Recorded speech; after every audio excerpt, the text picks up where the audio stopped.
Hello friends, എല്ലാവർക്കും മഹാലക്ഷ്മി സീരിയലിൻ്റെ ഇന്നത്തെ എപ്പിസോഡിൻ്റെ റിവ്യൂയിലേക്ക് സ്വാഗതം. അങ്ങനെ പ്രതാപനാണെങ്കിൽ അമ്പലത്തിൽ വെച്ച് നടന്ന കാര്യങ്ങളെല്ലാം മുത്തശ്ശിയോട് പറയുന്നു.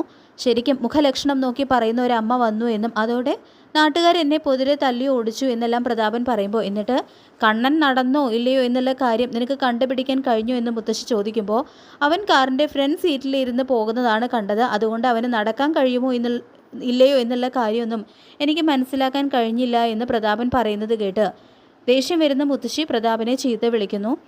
എന്നാൽ നമുക്ക് അമ്പലത്തിലെ പൂജാരി ഒന്ന് ചോദിച്ചാലോ എന്ന് പ്രതാപൻ പറയുമ്പോൾ, അത് വേണ്ട എന്നും അയാളൊക്കെ അവരുടെ ആളുകളാണെന്ന് പറയുന്നുണ്ട് മുത്തശ്ശി. മോഹിനിയാണെങ്കിൽ ഇതെല്ലാം ഒളിഞ്ഞു എന്ന് കേൾക്കുന്നുണ്ട്. അങ്ങനെ മോഹിനിയെ കാണുന്നതും മുത്തശ്ശി പതിവ് പോലെ മോഹിനിയെ അധിക്ഷേപിച്ച് സംസാരിക്കുന്നുണ്ട്. മോഹിനിയാണെങ്കിൽ അതൊന്നും വകവയ്ക്കാതെ അമ്പലത്തിലേക്ക് പോകുന്നു. പിന്നീട് കരുണ ഫുഡ് ഉണ്ടാക്കി ഡൈനിങ് ടേബിളിൽ കൊണ്ടുവന്ന് വെക്കുന്നുണ്ട്. കണ്ണനും മഹിയും കഴിക്കാനായിട്ട് വരുന്നു. തുടർന്ന് കരുണയോട്, ഇനി ഇത് വിളമ്പിത്തരാൻ ആരെങ്കിലും നിന്നോട് പറയണോ എന്ന് മഹി ചോദിക്കുമ്പോൾ, ഞാൻ വിളമ്പിത്തരാം എന്ന് പറഞ്ഞുകൊണ്ട് കരുണ വിളമ്പാൻ തുടങ്ങുന്നതും ഇത് കണ്ടുകൊണ്ട് ദുർഗയും ഉണ്ണിയും വരുന്നു. തുടർന്ന് ആഹാരം വെച്ച് വിളമ്പുന്നതും പോരാ, മോളിനി വിളമ്പി കൊടുക്കുകൂടി വേണോ എന്നെല്ലാം ദുർഗ ചൂടായിട്ട് ചോദിക്കുമ്പോൾ, എനിക്ക് കുഴപ്പമൊന്നുമില്ല, പിന്നെ അമ്മ എന്തിനാ ചൂടാവുന്നതെന്ന് ചോദിക്കുന്നുണ്ട് കരുണ ദുർഗയോട്. തുടർന്ന് മഹി ആഹാരം കഴിക്കാൻ തുടങ്ങുന്നതും, താൻ കഴിക്കാൻ നിൽക്കുക, ഞാൻ ആദ്യം ടേസ്റ്റ് ചെയ്ത് നോക്കട്ടെ എന്ന് പറഞ്ഞുകൊണ്ട് കണ്ണൻ കഴിച്ചു നോക്കുന്നു. ഇത്രയ്ക്ക് വിശ്വാസമില്ലെങ്കിൽ പിന്നെ നീ നിനക്ക് ഇഷ്ടമുള്ളവരെ കൊണ്ട് വെച്ച് വിളമ്പിച്ചാൽ പോരെ എന്നെല്ലാം, മോളെ എന്തിനാ അടുക്കളയിൽ കയറ്റുന്നത് എന്നെല്ലാം ചോദിച്ചുകൊണ്ട് ദുർഗ കണ്ണന് നേരെ ചൂടാവുന്നു.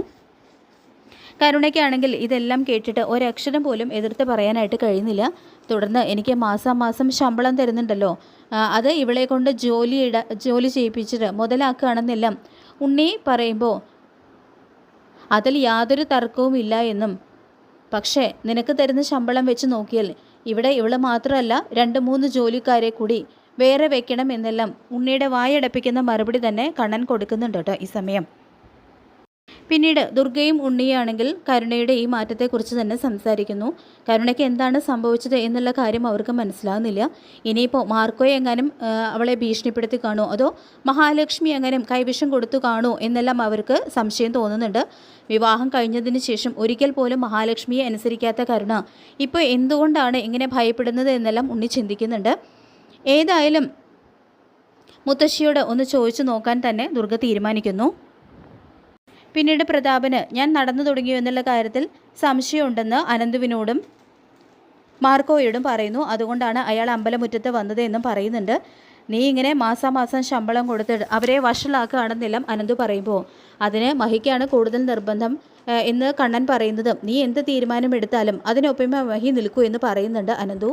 നീ നടന്നു തുടങ്ങി എന്നറിഞ്ഞപ്പോൾ ഒരുത്തൻ നിന്നെ വിളിച്ചുകൊണ്ട് പോയിട്ട് കൊല്ലാൻ നോക്കിയില്ലേ, അവനിപ്പോൾ മുകളിലേക്ക് നോക്കി കിടക്കല്ലേ. ഇവർക്കൊന്നും ഒരിക്കലും ശമ്പളം കൊടുക്കരുത്, കയ്യിൽ കാശ് എടുക്കാനില്ലാതെ ഇവരൊക്കെ പിച്ച തിണ്ട് ജീവിക്കട്ടെ, എങ്കിലേ പഠിക്കൂ എന്നെല്ലാം അനന്തു ദേഷ്യത്തോടുകൂടി കണ്ണനോട് പറയുന്നുണ്ട്.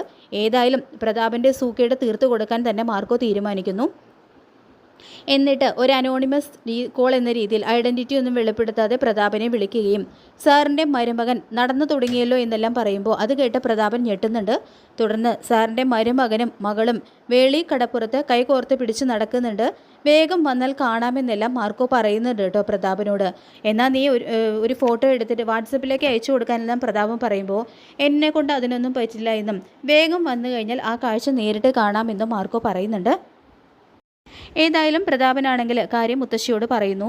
ഇനിയിപ്പോൾ ആരെങ്കിലും പറ്റിക്കാനായിട്ടായിരിക്കുമോ ഇങ്ങനെ വിളിച്ചത് എന്നുള്ള സംശയങ്ങളൊക്കെ പ്രതാപന് തോന്നുമ്പോൾ, അത് ശരി തന്നെയായിരിക്കും. അല്ലെങ്കിൽ പിന്നെ മഹാലക്ഷ്മി എങ്ങനെ ഗർഭിണിയായി, അത് മാത്രമല്ല അവനിപ്പോൾ ആ തോമസ് വൈദ്യരുടെ അടുത്തേക്ക് ചികിത്സയ്ക്കും പോകുന്നില്ല, അയാൾ അവനെ നടത്തി കാണും എന്നെല്ലാം മുത്തശ്ശി പറയുമ്പോൾ, അവനെങ്ങാനും നടന്നു തുടങ്ങിയിട്ടുണ്ടെങ്കിൽ ഞാൻ വേളി കടലിലേക്ക് എടുത്ത് ചാടും എന്ന് പ്രതാപൻ പറയുമ്പോൾ, എങ്കിൽ പിന്നെ നീ എന്നെ ഒന്ന് വിളിച്ചാൽ മതി, ഞാനും പുറകെ വരാമെന്ന് പറയുന്നുണ്ട് കേട്ടോ മുത്തശ്ശി.